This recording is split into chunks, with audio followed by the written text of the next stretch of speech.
I think it's fair to say that fantasy fans love magic in all its many forms.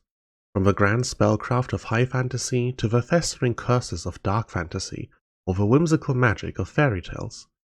Likewise, you can hardly have science fiction without the science. Near-future hard sci-fi speculating on emerging technology, cyberpunk dystopias exploring our connection to the digital, or vast space operas spanning entire galaxies. With both of these being among the most popular genres of fiction, it's no surprise that there would be points where they meet. Magitech is a combination of magic and technology, a world-building trope where the sciences have been combined with magic. Not just magic being treated as its own science, but a merging between the two. It borrows elements and conventions from both fantasy and sci-fi for a true science fantasy experience. Interaction between magic and technology is itself not that rare. To a certain extent, the two coexist in any setting with magic, since technology doesn't just disappear. But how that interaction looks can change a lot. In urban fantasy, modern technology sits alongside the supernatural with very little overlap. A low fantasy setting can have both magic and technology side by side at a low level of development and power, but they still remain mostly separate. We do see a little overlap. Vampire or witch hunters with repeating crossbows or some equivalent are a popular choice. Urban fantasy provides silver bullets or salt-filled shotgun shells to deal with magical creatures. But these technologies are not magical in themselves, they don't cater to the same appeal as Magitech. Real Magitech provides a setting where magic is advanced or even ubiquitous, and combines it with our real-world equivalent of magic, advanced technology. An industrialized society with mana-powered smartphones, light bulbs, and on-demand streaming. Or a medieval fantasy enhanced with mana crystal-powered airships and clockwork soldiers. The audience can immerse themselves in a fantasy that runs on ideas they understand, just with a little more added on. Sci-fi and fantasy are broad genres, with different appeal to different people. What Magitech is best at drawing on is the sense of familiarity in near-future sci-fi, which encourages stories that are relatable while being unique in how they choose to explore a changing world, and the wonder of fantasy, where an audience can imagine themselves being gifted with the power to do impossible things, and it achieves this in a number of ways. The first point to address when looking at Magitech is that there's a difference between Magitech and technology that happens to be magical. World-building where magic is treated as a subject to be learned and studied often has magical equivalents to trades or fields of science.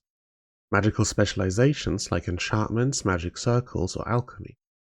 These creations find use in people's day-to-day lives either alongside or as a replacement for technology. This isn't a hard line. Some cases will be far removed from Magitech, like those that treat magic as a reclusive and separated discipline. A world where enchanted items are rare and most people will never use one. Some will be closer, for example the common practice of replacing a few modern conveniences, like light bulbs, stoves, and water taps, with ones powered by magic stones. But all of these will bear the similarity that magic and technology are not integrated to create something new. Despite combining, they exist at odds with each other. Magic pushes technology out and replaces machines the audience are familiar with enchantments that perform the same task. Technology splits magic off into its own corner where magical research is done and magical devices built, but Magitech is never created. To an author, setting things up like this has several practical uses. Magic that is kept separate from technology doesn't need as many limitations to stay in line with the rest of the setting. The big strength of modern technology is scale and mass production. Magic tends to focus on huge power in the hands of individuals. Combine them and you usually get huge power that can be easily replicated. For the same reason most authors don't want modern machine guns in their medieval fantasy settings, they likely also won't want mass-produced wands of 9th level fireball. It's a problem that can be worked around, for example with some restrictions on what can and can't be mass-produced, but now you need to inform the audience what it works for, as well as laying down rules so that they can infer in the future what new spells can and can't be easily recreated. A lot of easily avoidable work. Keeping magic and technology separate also has the advantage of allowing a few tools of convenience to be covered by magic, while keeping the overall tech level appropriate for a standard fantasy novel. The modern prevalence of the smartphone, for example, has led to an almost subconscious increase in magical communication devices in fiction, without any other major change to the worlds. But despite the advantages of not integrating magic and technology, it's of course not the only way. Coming from the perspective of very hard magic, where magic is so well understood its laws are basically an extension on the laws of physics, Magitech is the natural conclusion.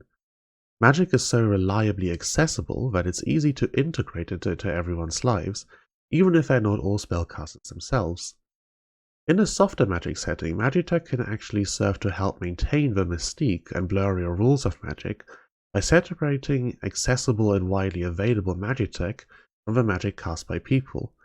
The two don't have to run on the same rules. Clearly defining different subgenres of a trope like Magitech is very difficult. While there are a few practical differences from a writing perspective, most of it ties broadly into the type of setting being used, and a particular aesthetic for the world. Putting something like that into clear categories is strongly influenced by personal taste. One only needs to look at the long list of punk genres that have followed in the wake of cyberpunk. But even if vague and prone to personal taste, I do think a few broad categories are useful.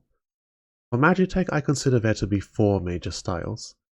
Artifice, focused on clockwork and other non-electric machinery. Modern Magitech, with close to current day technology. Magic superscience, where one or more particular fields are advanced further than anything else.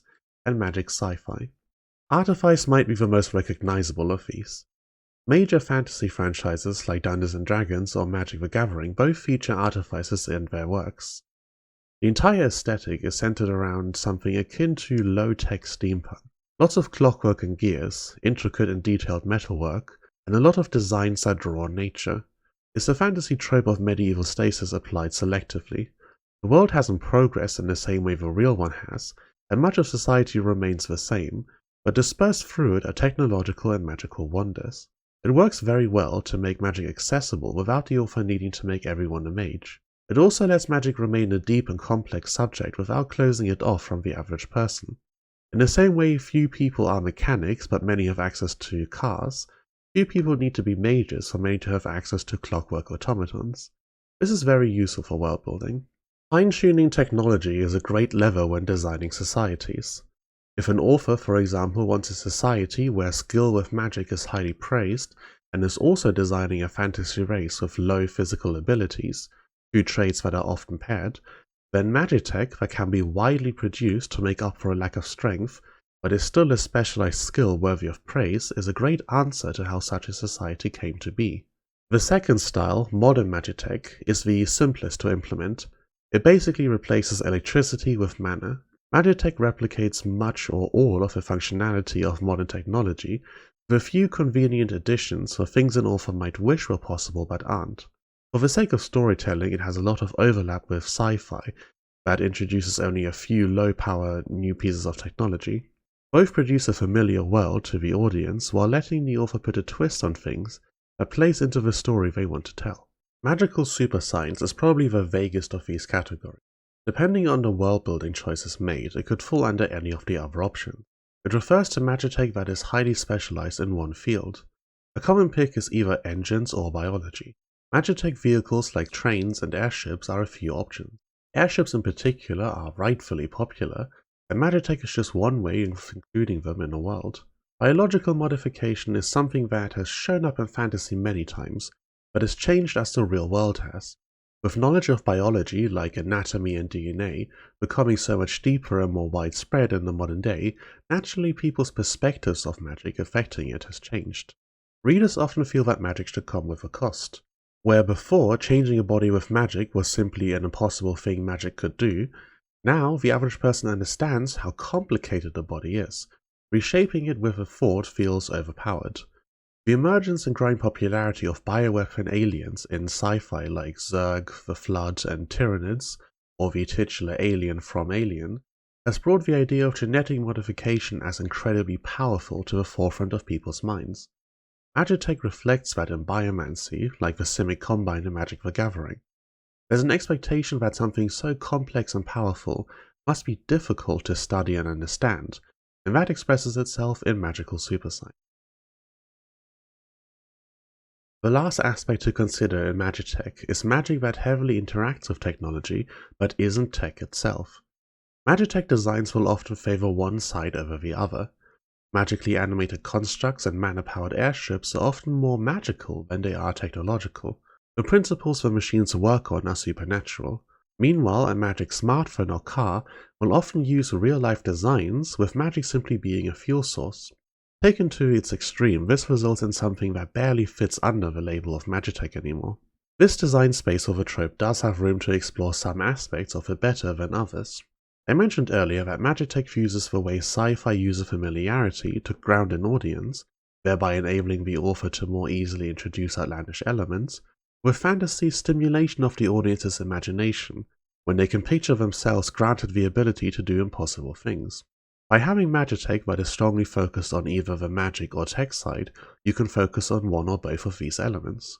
Technomancy, where magic comes from the user and interacts with what may even be completely mundane technology, is great for exploring the user's understanding and relationship with the tools they use. Similar to cyberpunk and other fields of sci-fi, it's great for exploring what technology is and where you draw the line between the biological and mechanical. Magic is often something felt and powered by the soul, so connecting a mind to a machine with magic can explore the relationship in a more conceptual way than most sci-fi. Of course, the two need not be exclusive. In the Shadowrun series of games, cyberpunk and urban fantasy are merged. While this series is light on things I would consider Magitech, the type of stories it encourages, dealing with the nature of living beings and the relation to magic technology, are similar. Putting forward clear definitions of a trope that is almost more aesthetic than anything else is very difficult. A lot of people could point out Magitech when they see it, but definitions will vary. I consider Magitech to be a very specific type of magical technology, but others will disagree. What I think we can all agree on is the appeal of such a thing in world-building. Technology promises a better future for society, with advancements that make life easier and contribute to the growth of entire civilizations. Magic puts powers in the hands of the individual.